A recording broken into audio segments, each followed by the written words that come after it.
Mister programme देखने वाले और सुनने वालों को अस्सलाम वालेकुम। गाइस, पाकिस्तान के मौजूदा सियासी हालात जो हैं वो बहुत ज़्यादा कशीदा हैं। और जैसा कि आपको मालूम है कि सबसे पहले कराची की बात कर लेते हैं कि आपको मालूम है कि आज से एक महीना पहले, लगभग एक महीना पहले, एम के साबिक MPA निसार पंवर, जो कि MQM के साबिक MP है, उन्होंने पटिशन दायर की थी कहाँ पर, सिंध हाई कोर्ट में, अल्ताफ हुसैन की तकरीर पे पाबंदी हटाने के लिए। जैसे पटिशन दायर की, पटिशन दायर करने का वक्त जैसे करीब आया तो रात के 12 बजे पाकिस्तान कानून नाफिज करने वाले इदारों ने निसार पंवर को रात को घर के अंदर से गिरफ्तार करके ले गए और लापता हो गए। घर के यानी गिरफ्तार करके ले गए और अभी तक जो है निसार पंवर का पता नहीं, लापता है। कुछ मालूम नहीं है, कोई रिपोर्ट नहीं है कि अभी तक निसार पंवर जो है वो कहाँ पर है। अब उससे और आगे चलें कि उनके दो बेटे, उन्होंने अब पटिशन दायर किए अपने वालिद साहब के लिए कि ये मालूम करने के लिए कि हमारे वालिद जो निसार पंवर वो कहाँ पर है। अब जब भी उसकी तारीख करीब आती है तो जज साहब जैसे ही अपना समाअत करते हैं तो समाअत की जैसे मिसाल के तौर पे पटिशन की के पटिशन का जो नंबर है वो 10 है, तो 5वें नंबर पर समाअत खत्म हो जाती है, 10वें नंबर पे नहीं। इसी तरह 2 बार ऐसा हो चुका है, लेकिन निसार पंवर की रिहाई के लिए अभी तक कोई भी जो है वो एकदम नहीं उठाया गया। एक 15 दिन पहले अल्ताफ हुसैन ने भी लंदन से एक स्पीच की थी निसार पंवर के लिए, लेकिन खातिर खा उस पर भी कोई इम्प्लीमेंट अभी नहीं हुआ।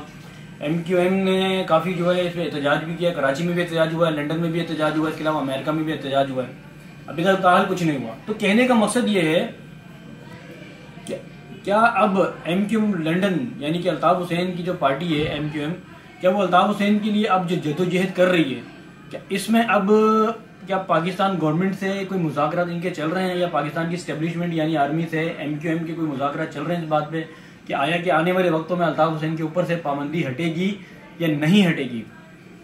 क्योंकि जैसा कि आपको मालूम है कि MQM लंदन की जो सरगर्मियाँ हैं वो तकरीबन 1 साल से चल रही हैं। 12 अक्टूबर आया, उसमें वहाँ अभी अल्ताफ हुसैन साहब की जो है वो एक सालगिरह भी गुजरी थी, तकरीबन पूरी कराची में सालगिरह मनाई गई, लंदन में सालगिरह मनाई गई, और इसके अलावा सोशल मीडिया में काफ़ी जो है वो वायरल भी हो चुके हैं।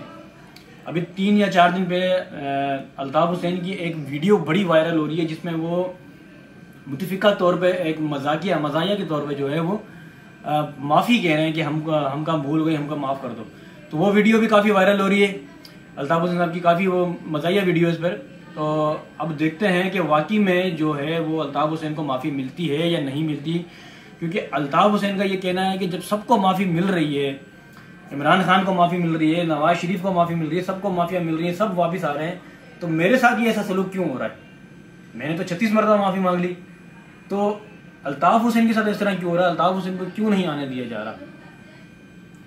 तो हम अगर ये ज़ाती तौर पर ये बात कहें तो एक मौका जो है वो सियासी तौर पर सबको मौका देना चाहिए। ज़ाहिर इंसान है, इंसान से गलती तो हो जाती है, कोई खता का पुतला इंसान, गलती हो जाती है, फरिश्ते तो है नहीं। तो अल्ताफ हुसैन साहब को भी एक मौका देना चाहिए। बाकी तज्जियाकारों ने भी ये कहा है, सियासी लोगों ने भी ये कहा है, काफ़ी लोगों ने, मीडिया पर्सन ने भी ये बात कही है।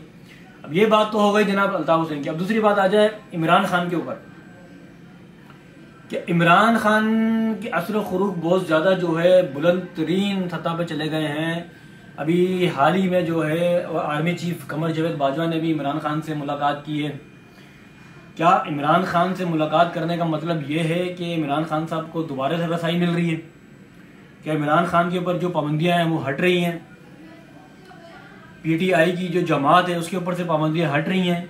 जो PTI के बहुत सारे कारकुनान जो लापता कर दिए गए हैं, गिरफ्तार कर दिए गए, क्या उनकी रिहाई मिल रही है? तो इस पे जो है नज़रसानी करनी है अब, क्योंकि आने वाले वक्तों में बज़ाहिर तो ऐसा लग रहा है कि आम इंतखाबात में इमरान खान भारी अक्सरियत से जीत सकते हैं। पाकिस्तान में तो इमरान खान की जो है वो चाहत बहुत है, पाकिस्तान से बाहर America, London, UK, Germany, France, Canada में इमरान खान की जो है वो चाहत बहुत ज़्यादा बढ़ चुकी है, ये सब जानते हैं। तो आया कि अब आने वाले वक्तों में ये 90% हम ये बात कर सकते हैं कि आने वाले वक्तों में वफाकी जो फेडरल गवर्नमेंट है वो इमरान खान की ही होगी। लेकिन अब ये देखना है हमारे को कि कराची में किसकी पावर होगी, हैदराबाद में किसकी पावर होगी, MQM पाकिस्तान की होगी या MQM लंदन की होगी।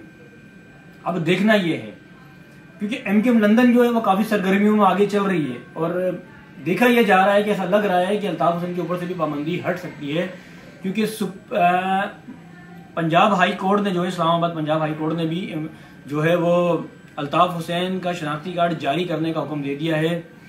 और इसके अलावा नादरा को यह हुक्म दे दिया गया है कि अल्ताफ हुसैन का जो शनाख्ती कार्ड है वो क्यों रोका हुआ है, उसको दोबारा से रीसेट किया जाए और जवाब तलब किया जाए।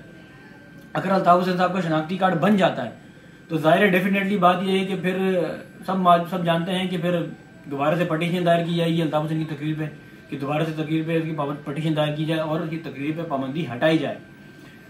तो गाइज ये कि हम भी ये बात कह सकते हैं कि आने वाले वक्तों में फेडरल गवर्नमेंट तो PTI की होगी, लेकिन कराची हैदराबाद में सिंध में हुकूमत किसकी होगी और इसके बारे में कुछ पता नहीं। आखिरी बात मैं कह दूं कि आखिरी बात यह है कि जैसा कि सबको मालूम है कि पाकिस्तान पीपल्स पार्टी के चेयरमैन और साबिक सदर आसिफ अली जरदारी की तबीयत इंतहाई नासाज है और हाल ही में वो जो है वो पाकिस्तान से दुबई गए हैं इलाज के लिए। तो वहाँ के डॉक्टरों ने भी ये कहा है कि आसिफ अली जरदारी की तबीयत बहुत ज़्यादा ख़राब है। तो आप सबसे रिक्वेस्ट है कि उनकी सेहत के लिए दुआ करें, बाकी बाद में होंगे। आपको मेरी वीडियो अच्छी लगी तो लाइक करें। इसके साथ ही आप अपने मेज़बान अब्दुल सत्तार को इजाज़त दें। अल्लाह हाफिज़। पाकिस्तान जिंदाबाद।